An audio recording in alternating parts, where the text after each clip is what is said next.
I'm Duane Brumitt. He's Allie Alberigo, and this is the School Owner Talk podcast.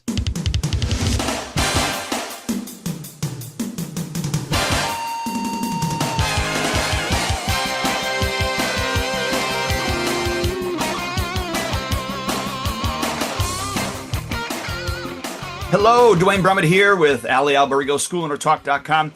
Hey, sir, nice to be with you again, sir. Nice to be with you, man. How's everything going? Good? Yeah, can't complain. Doesn't do any good, but yeah, can't complain. Look, I don't know about you. Last month in August, I was actually, I shouldn't say actually, but I was actually surprised that, we did as well as we did. We had 10 new students in our Bradley location, 5 new students in our New Lenox location. And so that was phenomenal. I was quite happy with that. Yeah, I find last month was a decent month for me too as well. And then it's kind of like slowed down a little bit, which is normally back to school in my area starts on I think it was September 3rd, that Tuesday or something like that. And it's been a little slow. Like it's starting to just tick back up again as far as people coming back after the summer and who haven't really been attending as much. And we're just starting to get filled up on trials for the month. But it's been weird. I think it has a lot to do. Look, we had a debate last night for president. I think that everyone's kind of fearful. This month has been odd too, because I've had some people, first time ever that I really hear them saying, look, we love your program and we want to stay in it, but we can't afford it. At times are getting tight, so, and we live in an area where the taxes, if you own a home, is just ridiculous. Like I pay probably 18 grand a year on my home for the taxes. Wow. Yeah. Can you imagine? And that doesn't even include, the mortgage insurance and all the other stuff. And my building is 22,000 a year in taxes. So I pay more in taxes than some people make in certain states full year income. It's just depressing. There's nothing to brag about. It almost makes me want to cry. Yeah, you need to move into your building and then save some money. I know, right? I thought of it. Trust me. Like I'm saying, like if I have a home down in Florida and my taxes are like 1,800 for the year, it's incredible. Like the total expenses on my home and the electric and the cable and the this and that is like $480 a month in Florida. Of course, no mortgage, but it's just a different way of life, and you could see people struggling nowadays and so on. So I think it's pretty timely. Our topic is pretty interesting that we're going to talk about. Absolutely. So we're talking about, basically beyond the belt, building a deeper connection with, your martial arts students for a lasting impact. It's unrealistic to think that all of your students or the majority of your students are going to stay for the rest of your life. If you think about it, I don't know about you, but I can point to Mr. Bean, my head instructor at our Bradley location. He started with me when he was 11. He's going to be 36 on Monday of next week. Wow. And really out of that, besides Mr. Kent, who started with me when he was 5 and he's 26 now. So he's still training. And then Mr. POTUS, or Master POTUS, I should say, he started with me when he was 3, and he's going to be 20 coming up here. That's great. And I have a few of those, but it's really Mr. Bean. Mr. Bean is the lifer, and out of the thousands of students that we've had, he's an anomaly, really, if you think of it.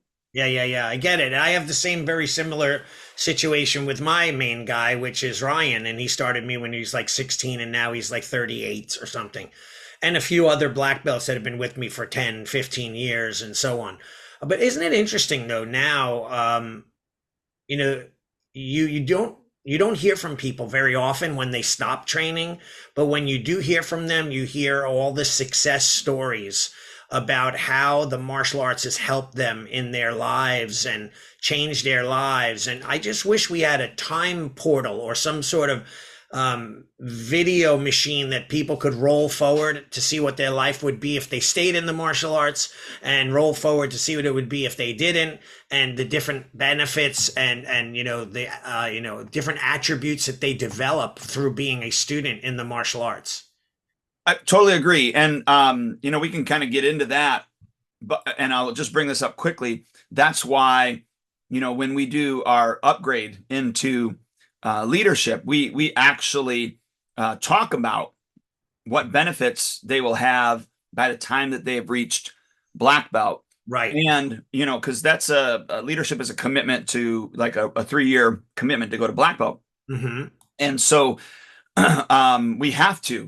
We've really got to forecast or future cast for them what's going to happen, what they can expect, what talents and abilities and leadership capabilities they're going to have by that time. We've got to future cast that for them so that Right. they can start getting motivated right on the spot. And then obviously we have to fulfill that, as Right. time goes on. But that's so important. I mean, that's, obviously a connection that you have to make in order to move them forward into that process. Yeah. So in other words, like, where, from the topic we have is how you and I and other successful school owners build lasting and meaningful connections with their students and the families of the students so that they stay longer or stay long enough to receive amazing benefits, right? And that's where they recognize the benefits and their lives will change at that point. Yeah, and I think it starts like let I think we all can agree that connection really does matter. Right. Without a connection, your student isn't going to sign up. Hmm. They're not going to stay any length of time. And so when and it really starts at that white belt or beginner level, whatever your belt is, no Right. belt or white belt. Yeah. But while they're in that trial phase, you need to make sure that you're making that connection with them. One of the biggest things is obviously you got to know their name and you got to know how to pronounce their name correctly. Right. Everybody likes to be called by their name, not hey you. And so that's I know that it is an easy one to overlook, but it's so important to be able to do that. And then Yeah. on top of that, if you can know the parents' names, the siblings' names, that's going to make it that much better. So that's really where it all starts at the beginning. When you are first meeting them and you get introduced to them, use in what was it? This what is it? The what was it? The 3 rules of something, making connect, whatever it is. It was either through Natma or Dave Kovar. I just can't even remember who it was, but Right. they were talking about, look, you got to use the person's name 3 times in class. Yeah. The You three know, time rule, right? that's it, 3 time rule. Yeah, yeah, yeah. It's interesting though. Like, I've been thinking a lot lately about like what I did years ago versus how we do things now. And in defense, not of myself, but in defense of many school owners, is that as we progress and we've been doing it for 5 years and then 10 and then 20, we lose some of the stamina or motivation to really, because look, we've been jaded, we've developed a relationship with people that, that I really felt like were almost like my children. They came to my dojo 3-4 days a week for 8 years, right? And I saw them more than their family members saw them, right? Like relatives and distant uncles and aunts and uncles. And, they were with me, 4 to 5 hours a week. And then all of a sudden, yeah, we decided we're not going to continue. And we basically, as teachers, we have no way to change that other than to almost kind of plead a little bit with them to try to encourage them to stay by telling him that, listen, are you willing to give up the benefits? And maybe that works 1 out of every 10 people I talk to, because once they've made the decision to quit, they're quitting. But then all of a sudden that person, it's like almost being in a relationship with a boyfriend or girlfriend or a husband or wife. And then one day you come home and all the furniture's missing and they're gone. Like you'll never see them again. And some of them, they don't ever stop in. They don't visit. You don't ever see them. Now with Facebook, some of them have Facebook pages and you could stay in touch. But the majority of them, just like with a delete button where you could delete a friend on Instagram or Facebook, that's it. You're out of their lives. And, you relied on them. You liked having them there, and all of a sudden, boom, they're gone. Yeah. Yeah. And, I think nowadays it's not how it was before, where it was an interaction, it was a connection, it was a relationship that was built on that connection Right. as opposed to this is a product that I'm buying and it's a service Right. that you're giving. I mean, Right. it wasn't like that before, and we've talked about that in previous podcasts. But Yeah. I think that that's so important. But I feel like there's three things that the student needs to, and the parents too, especially if it's for a kid. Three feelings that we need to take care of. And number one is they need to have this feeling of belonging. Mm-hmm. So if we are not making them feel belonged, that they are a part of this team, of this Right. whatever it is, your studio. But if they don't feel belong, they got to feel belonged in order to stay or even to start. The second is, as time goes on, they have to feel worthy. Yeah. They have to feel like it's something that they are. It's how do I want to say? It's a value. Right. They Right. value it. Yeah. They have to feel that it's worth it. And then thirdly is they have to feel competent Yeah. in what they're doing. If they don't feel like they're progressing, that they can handle what's happening in a way that they're actually not just gaining a new belt, but they actually are improving on those skills. Mm-hmm. I don't think if you don't have all three of those, I think you're going to have a problem. Yeah, true. Isn't it weird though? Like we're not just dealing with one entity. Like we're dealing with, if the family is a unit and it's mother, father, and child, then you're dealing with three different people and three different motivations. And, like, for example, I think sometimes a parent almost wants their kid to say, I want to quit so that they don't have to bring them to class anymore. They don't have to buy them equipment. They don't have to pay for tuition. So they're easily coerced into stopping and their motivation is just gone away. So I always say behind every demotivated student, there's a demotivated parent. And I don't necessarily mean demotivated in a way where the parent's not doing a great job. Although I said that once to a parent, they got so mad at me thinking I was insulting them. But I really meant like the kids could break you down to the point where I just had it 2 days ago where a parent's like, my kid doesn't want to go. I go, well, he's just been in El Salvador for a month and a half, hasn't trained. Do you expect him to come back and be so excited about having to work out again? It looks like he gained a little weight, and the parents are like, no. I'm like, are you going to allow him to convince you that he wants to quit, or are you going to allow him to beat you? I said, you got to do what's right for him. And we're talking about a 9-year-old, right? Like they can't make decisions on their own at this point.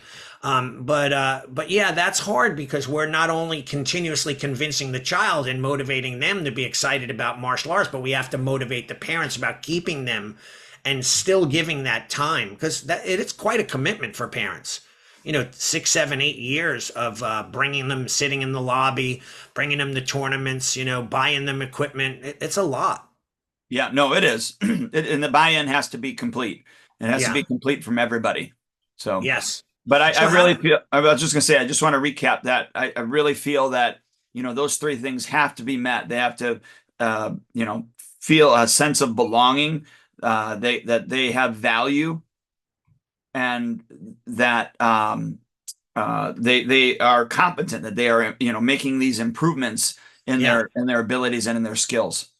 Yeah, and the examples of like how do we connect with students personally, right? How do we get our instructors to understand each individual student, right? Whether it's a kid on up to an adult, they all have their own special needs and likes. So we went to the Spark event about a year ago, or maybe less than that, but it was in the Chung Park Master Park School in Florida, and they just recently had a new one they just did. But when we went, we got a lot of good stuff out of it, and we came back very excited to find out more about our students. Like for example, my student teacher and head instructor Ryan, he was going around asking kids what they like do they like dinosaurs, do they like music, do they like Pokemon, do they and then he was able to relate to them in many ways because he had something in common when he talked about dinosaurs or birds or whatever the case may be.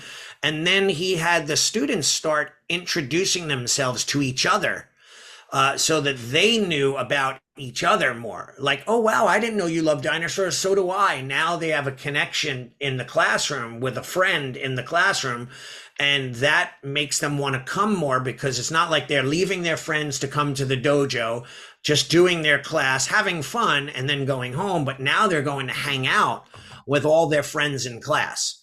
It's less likely that they're going to want to quit when they have that relationship with others in the school. Yeah, and that's I think that's a great transition to the next piece to talk about is that, one, you have to have the connection and they have to feel connected, but two, they also they have to be connected with other students Yeah. inside of your school. One way, obviously, you do it on the floor when you pair up partners and they work together. Hmm. Over time, they start to get to know the people that are in their class and they develop those relationships. But the other ways are different special events that happen in and even out of your school. So if you're not doing at least one event every single month, I think you're missing out. You're missing Right. out on the opportunity of connection for those students and for you with those students. Monetarily, you're missing out Yeah. if it's a paid event, but don't overlook those events, those opportunities. So Yeah. anywhere from a picnic to a like we talked about on our last podcast about a Halloween party, Yeah. or if you're going to have a harvest party, whatever it is, Yeah. Yeah. Christmas party, all those things. They are, even if they're only attended by a few people, it Right. only takes a few, and then over time it becomes bigger and bigger and bigger. Right. So, Yeah. don't get discouraged if only, five, six, seven, eight, 10 people come and you really could have had 50. You got to start somewhere. Right. And then that connection is going to happen. So those internal and external events, in and outside of your school, I think are super important. The other thing I know, like for us, we have, open mat time. So on Friday nights, we have open mat time. And it's been interesting because what we used to do was we had 15-minute private lessons. So if you missed a class, you could do a 15-minute one-on-one lesson with an instructor. And well, we at the beginning of this year, we actually switched to open mat time. So we only have a certain number of slots that are open, and then you can come in and work on whatever you need to work on. But what's been interesting about it that relates to what we're talking about is by doing that, we have kids that are coming in that are in different classes than that other kids, but they want to work on self-defense. And so you need a partner. And so we're pairing people up that never see each other because they're or hardly ever see each other because they come Monday, Wednesday, and the other one comes Tuesday, Thursday. And now they're interacting and working together as a partner. Now they met someone new. Yeah. Who knows if they're going to become a friend or not? But we gave them that opportunity by even having the open mat time. So that was quite interesting that there was a good thing about connections that was happening just even with the open mat time. Yeah, that connection thing is so important. I think back on my training in every dojo that I've ever been in, which has been a lot of dojos that I was training at that they ended up closing and I had to go to another one. But the bonding that you have with your brothers and sisters that you train with, is really what makes the training fun. Right? Like you start off and you're an individual all alone in an island all by yourself, and then you make a few friends and you start connecting. I mean, I see it in my school. There's a group of like seven of them that they're adults and young adults. And they all travel together now. I was flying down to Florida, and on my plane was two of them on the same flight going down to Florida because we both have houses in the same town. And then they had the other group coming down the next day. So it was like 8 people from my dojo flew to Florida to meet and hang out and go to the beach and go out to some nightclubs and have a good time. But they all met from my dojo. Like, I can't tell you how many times I see people that are no longer training, but they're all friends, like a whole bunch of different families. They're still friends, going out to dinner, having parties at this one person's house, and they've developed this lifelong friendship. But they forget the fact that it all started in the dojo. Yep. So it's like I almost get mad, like I want to get some credit for it. So they realize that, without the dojo, that friendship would never have, transpired. Absolutely. And another opportunity, and not all schools do this, and you don't have to do it, but I'm just going to throw this out there. is the way that we do a year agreement. Somebody has to sign up for a year, but we also offer a yellow belt guarantee. I And like so that. what that is, it takes about 3 months to earn your yellow belt. And basically that is just a way of helping with the buyer's remorse. You know what I mean? Somebody, Right. after they purchase a year, they're kind of like, oh my gosh, I just did a whole year. Um, and so if they're on weekly payments, now if they do a prepay, they don't have the yellow belt guarantee. Right. But otherwise, if you do, we have four different options. But if you do the B, C, or D, you're on weekly pay, then you're going to get the yellow belt guarantee. Well, I say all that because when we first initially start, we have a meeting with the parents. And we're mostly a kids school, so of course I'm talking about kids. But we have a meeting with the parents when we enroll them, and we just say, "Hey, look, what are the things based upon the videos that you've watched? What are the things most important to you that you want to see Johnny achieve within this first year?" Mm. And we go through, we write them down, and we say, "Okay, now our goal is we're going to look at just the next 3 months to get him to yellow belt. Let's break this down. What are our realistic expectations for Johnny in Hmm. that time frame?" And then the reason we do that is because then we have realistic expectations, Right. and it allows us to help set those up, because some Hmm. parents are like, yeah, I expect them to be listening to me by yellow belt. In Right. fact, they want it in 2 weeks, but you Right. know what I'm saying. So then when we get to our yellow belt meeting, after they earn their yellow belt, we sit down. Of course, they can cancel the program at that time and they don't have to do the other 9 months. But the opportunity for us at that time is to look at the goals that we want for the whole year, remind them of what they told us, remind them of what they wanted in the 3 month time frame, see where we're meeting those expectations, where the child is at. And then, it's kind of like what was it, the black belt success system: know what you want, have a plan and a success coach, take consistent action, review your progress, renew your goals. So at that time, we're reviewing the progress, and now we're going to renew the goals for the next 6 months. Right. So now they say, yep, we want to continue. And really, we don't really ask them. We give them the opportunity to discontinue, but you know what I'm Yeah. saying? We just, Right. okay, so in the next 6 months, this is what our goal is. And so they're going to go for in our system, they're going to go into from yellow to yellow with white and then orange. So now after their orange belt, we're going to sit down because now they have 3 more months before they're going to go to orange with white. And so we're going to revisit that again. And then what happens is, of course, at that time, we are talking about the intermediate class. We're talking about leadership. We're talking about these upgrade programs and opportunities that their child can, meet now that they have, met these other expectations. Right. So it helps us kind of set that up. And then from there, once they move forward, basically it's every 6 months that we are meeting with them. So 2 times a year that we're reviewing their progress, renewing their goals, reviewing their progress, renewing their goals. So in a whole year, we're talking to everybody 2 times. Mm. That's up to the black belt testing process. Right. And then at the black belt testing process, so let's just say we've got, 10 people going for first degree, 5 people going for second, and 2 people going for third, whatever it is. We have everybody get together and we have one meeting talking about what the expectations are now for this black belt testing process, because actually it's a 9 month process. And what the expectations are and how it's going to happen. And look, these are the team members that are eligible. So you guys are a Yeah. team. Now, if you don't know Johnny, you don't know Sally, now meet them, because, and then we do like a little workout together. We give them their testing packet information. We send them on their way.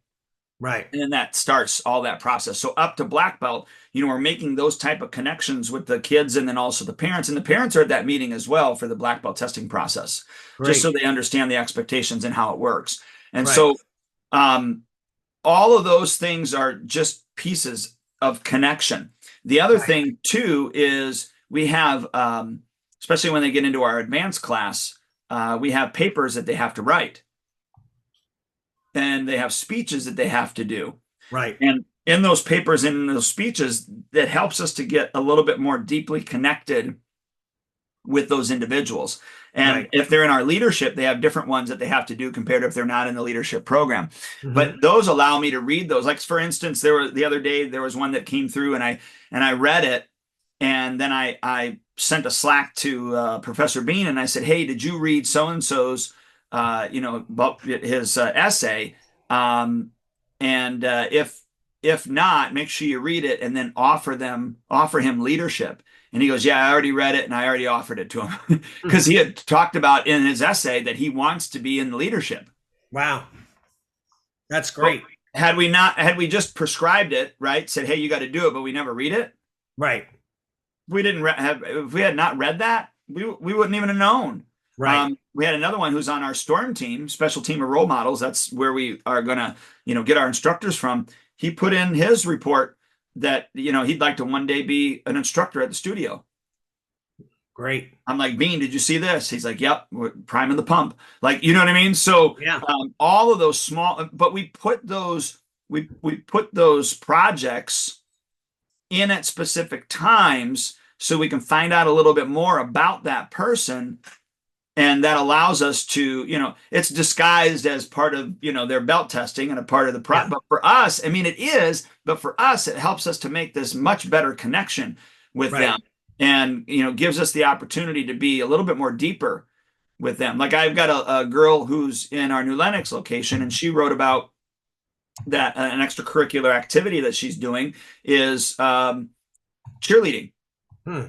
And so I read that and I'm like, "Oh, this is perfect," because now when I talk to her about her stances or her kicks or whatever it is, I'm like, because I asked her, I said, "I know you said that you do cheerleading. I mean, I read your congratulations, very nice." I go, "Are you a flyer or are you a base?" Right. And she's like, "Well, I'm a base." I said, "Okay." I said, "Great." I said, "The stances that you're learning in here are going to help you stay stable." And I go, and so now her stances look better because I was able to relate that to her and go, "Hey, is that a base stance?" Yeah. You know what I mean?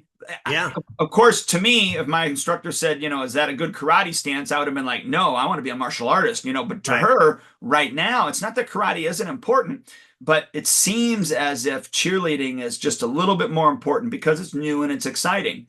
So Right. I need to correlate those two together and show her the benefits that she's getting from the martial arts that are going to help her in her cheerleading. Does that make Right. sense? Yeah, totally, without a doubt. I mean, the connection that you do, like I always, and I think my students are sick of hearing it from me, but I talk about like when I play guitar and take a guitar lesson, and I also equate it to people who they're supposed to at yellow belt buy their bow and their sai, and a lot of times parents don't do that and they wait forever, right? Or they don't get it at all until their next belt, and then we're like, you have to have your bow and sai or you can't get promoted to the green belt.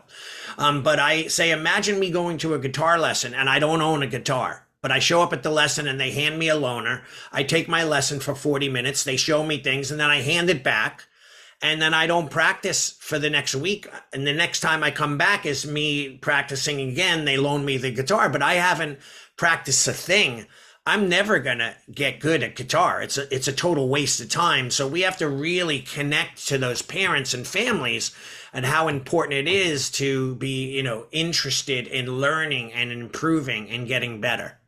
Yeah, absolutely. It's ridiculous to think that you're going to go to the baseball field and practice, but not bring your glove or your Right. cup. And it happens, man. I once went to a game at my school in Bermuda to the guy who runs the school, his kids playing Little League.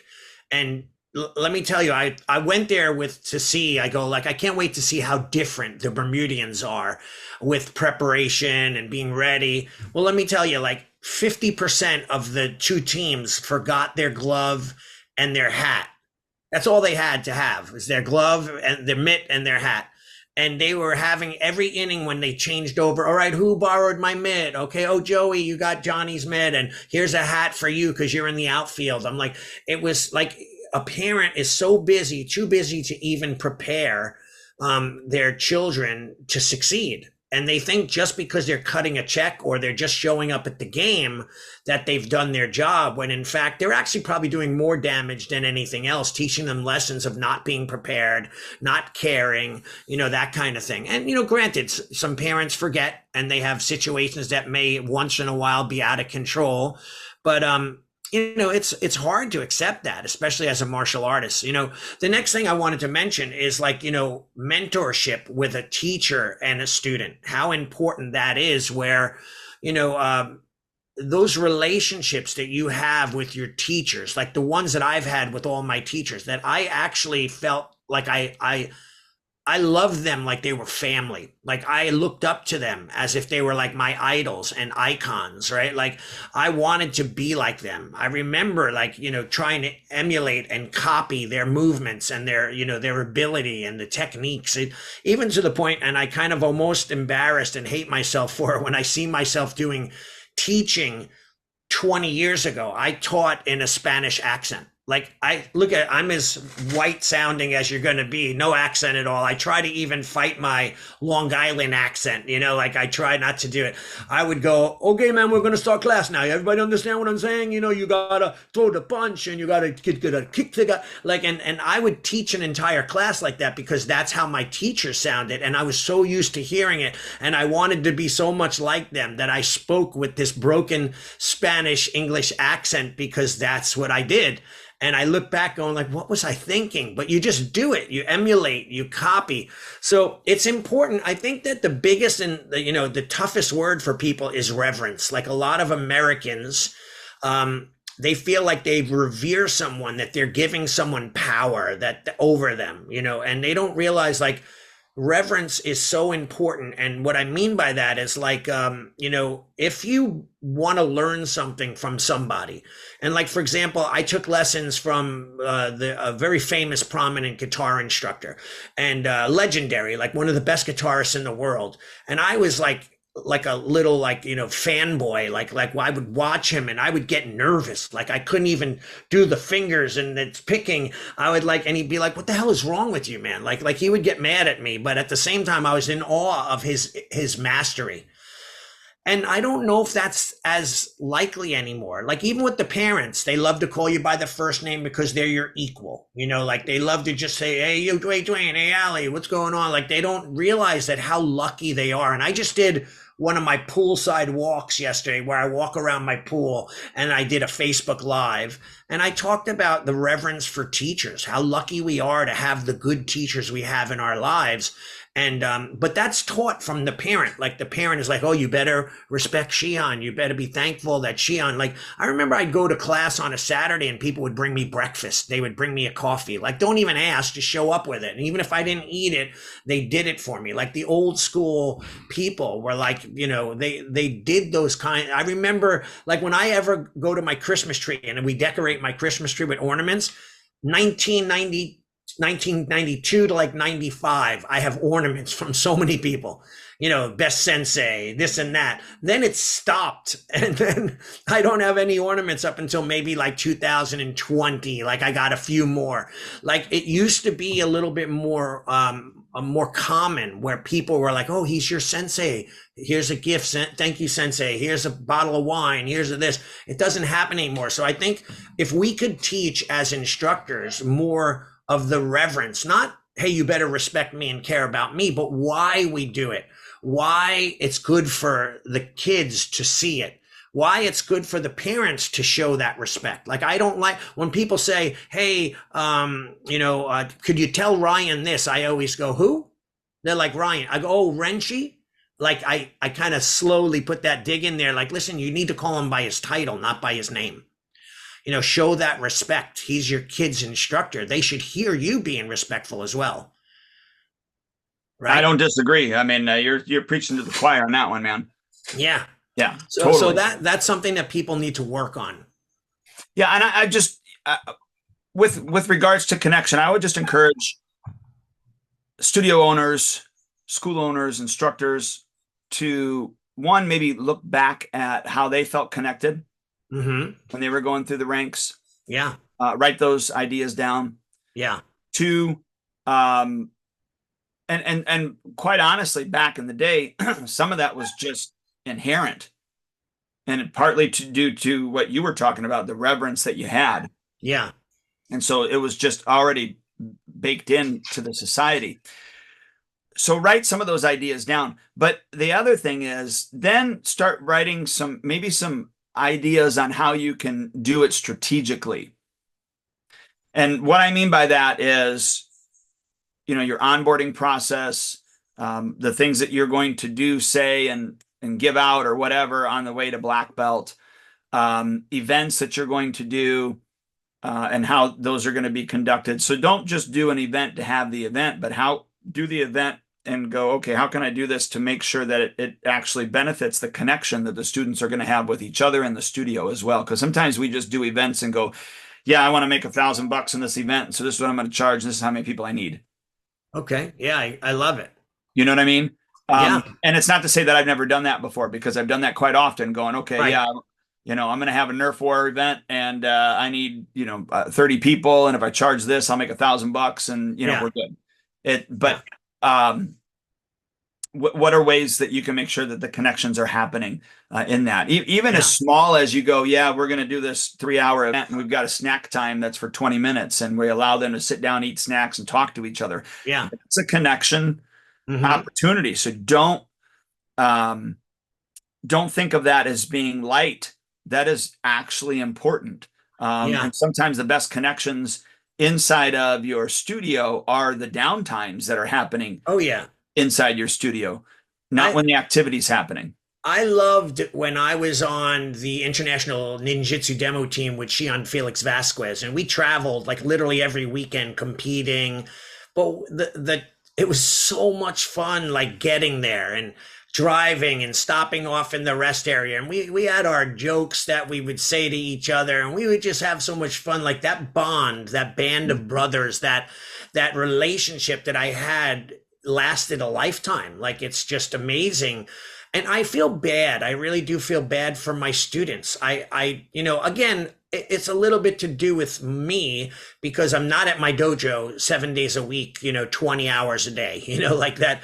And that sounds like exaggeration, but I would get to my school at 9 and leave at 10 every night and do that Monday through Saturday. And Sundays, every Saturday and Sunday, we would go to the movies, a core group of my people. And we had like this, we weren't just martial arts friends. We were like a family in a way. And I miss that parents nowadays and the students nowadays don't realize the value in that. Like I lectured my students the other day. I don't think it's going to make a bit of a difference. But I told them, I said, listen, we have an upcoming leadership summit and instructor training thing for free that I'm doing next weekend on Saturday morning for 2 hours, just basically to go over the moves and the history and the culture for your training. And I only have like 4 people signed up. I should have like 30 or 40 people signed up, but I don't know how to get it across to them that this is good for them. It's not for me. I could literally not do this event and sleep in that day. Like I could, I don't have to do it, but I want Wait, to do wait, is it that for the them. 21st? No, no. Yes, it is actually. Yes. Well, that's our seminar. No, I know. We're at 10 o'clock in the afternoon. I'm at 7 a.m. to 9 a.m. Oh, gotcha. So, Okay, so okay. that's another thing they're giving me a little bit of stress at, because they're like, oh, we got to go from 7 to 9 and then take a break and then come back at 10. And I'm like, yeah, it's not the first time in my life that I took the whole day and trained the whole day. Like, take that one day to make it your martial art day for the weekend and work hard and have fun and let's bond. And then afterwards, we'll maybe get bagels before your seminar, right? Like that we're doing it together. Like, I think that people have to understand that they don't get the fact that they're lucky and privileged to have and I'm not saying me, but to have a good instructor and a good dojo and a good place to be. Like a parent should be very thankful that their child has a place that teaches them healthy, mental, positive attitude, like that's something that you don't find that often. Yep. So take advantage of it and show the respect that you recognize how important it is. No, totally agree. Totally agree. And then, Yeah. the other thing I was going to say too is if you guys do, if you do words of the week or words of the month, Yeah. those type of things, obviously the gratitude, reverence, culture, a lot of that can be, Yeah. put in. This is very timely too because, this month, as you are doing as well, for us is National Martial Arts Appreciation Month. And so we've got a lot of events, a lot of things that are Yeah. happening. We've got our virtual tournament that's going on. And so we've got a core group of people that are doing that this Friday night. We've got movie night where we're going to be Love it. actually projecting Kung Fu Panda 4. Oh, So we've good. got people from we're going to do it at Bradley, but I even have some people from New Lenox driving Yeah. 40 minutes down. And I said, that's going to be so great. I said, this will be your first Yeah. time at our original location. You'll get to meet some new people and then we'll all get to, have fun together. And then we have our seminar, Yeah. and then we have our buddy week that we're doing. So there's a lot of events that are happening this month to help build that camaraderie, the Yeah. community, fun, and those type of things. I love that about what you came up with the ideas and what we came up with together for National Martial Art Appreciation Month. Like I like this month, like where like I did a whole thing on my lineage. I did a whole thing on the history of our style, the 5 elements of ninjutsu, giving these handouts to the kids and to the students. It seems to me like a more deeper, diving in a little deeper to the lessons versus just kicking and punching all day long, like making, people more like a scholar in the art versus just a technician in the art. It gives them so much more. And I love that that's bringing that out, that the whole month is all about like words of the week. Like our word this week was strength, right? Everyone thinks strength is about muscles and push-ups and sit-ups and lifts more weights and runs faster. But we talked about mental and spiritual strength too, like when the world is beating you down and how you have to, the old Aikido saying or martial arts saying, not a fall down 9 times, get up 10, that kind of thing. And to try to impart those values so that they could bring that into their job, to their college, to their relationships. That's the part I really love to teach. I really love that philosophical and spiritual training as well. No, I totally agree. Totally agree. Yeah. The other thing too, just before we close, is when you are continuing to make the connection with your students and the parents, I kind of look at it like I heard somebody say this: when you do a speech, you basically need to tell them what you're going to tell them, and then tell them what you told them. Right. So let me say that again: tell them what you're going to tell them, and then actually tell them, and then Mm-hmm. tell them what you told them.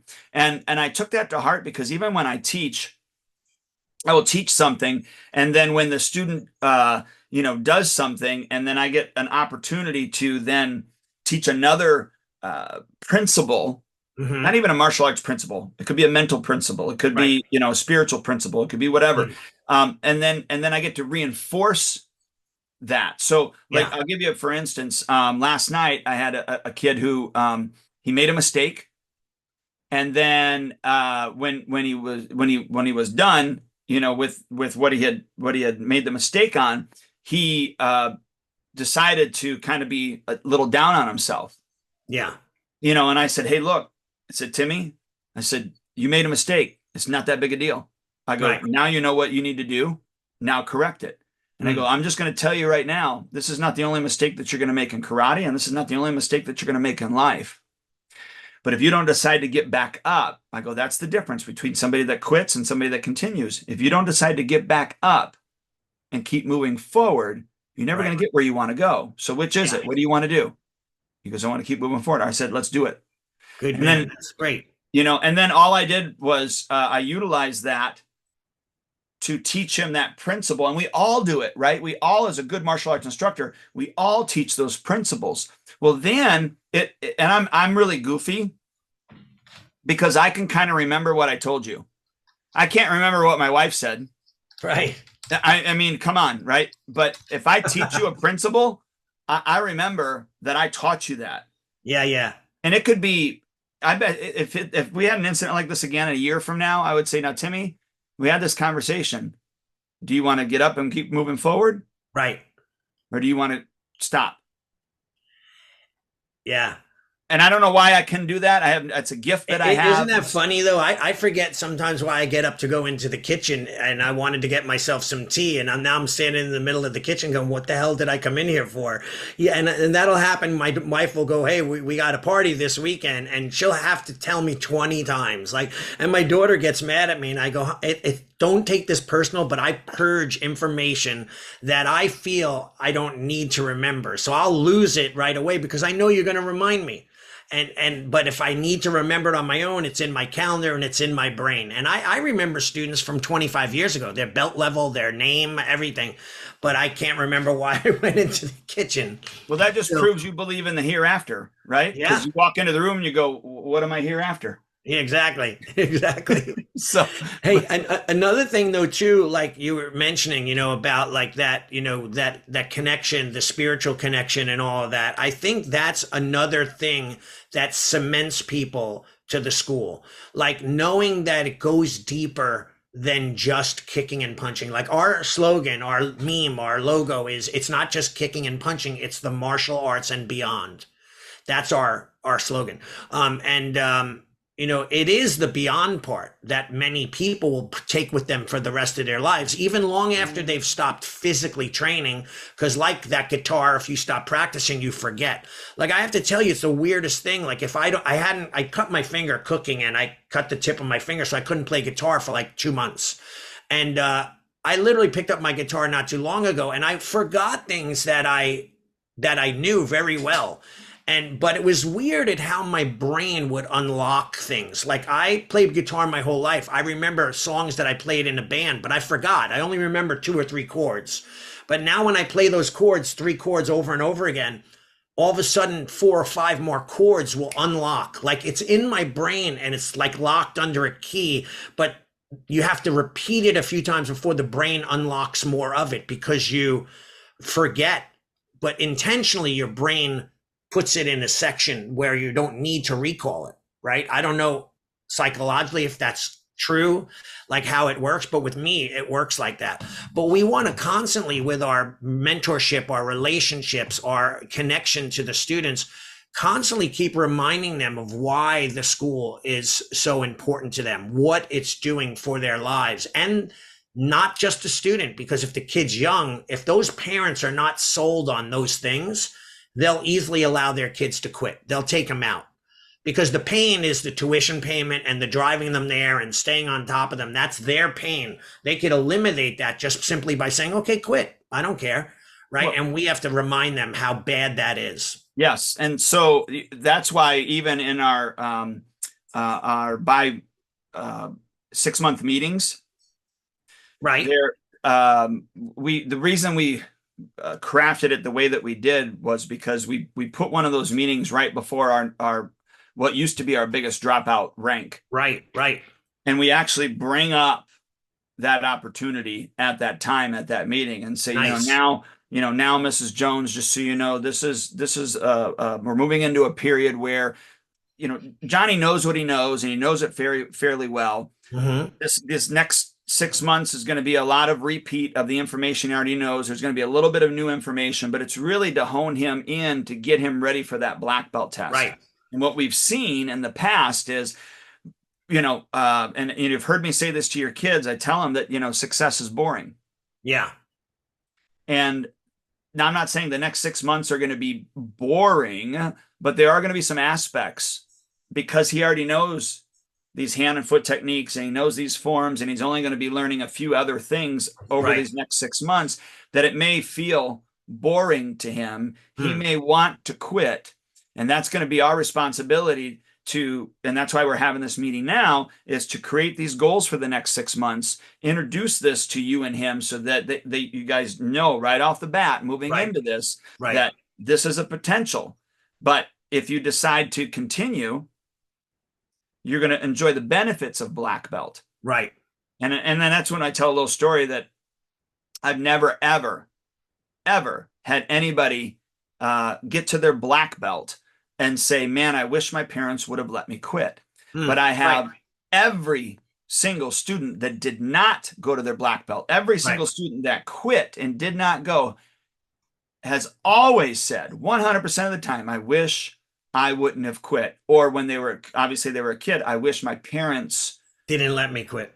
would not have let me quit. Absolutely. Yeah. And so we meet that head on at that time so that, we help to push them through. And by doing that, we actually saw that that is less of a dropout period than it was before. And the other small little thing is we did put some other fun activities in that section so Hmm. that they have just some things that they can learn, but it's not required, but they're Right. fun, if that kind of makes Yeah. sense. Nice.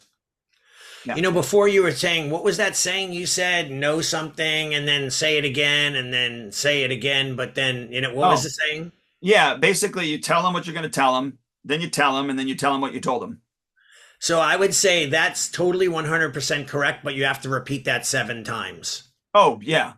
Right? Like, because in my dojo, I'm shocked, showing people things like, and them just literally looking at you like you just were talking in an alien language or something like that. And it's like, I'm very blown away by how people can't even follow a movement. Like, I'll say, do this, and I step in with my foot, like just literally like walk forward with my right foot.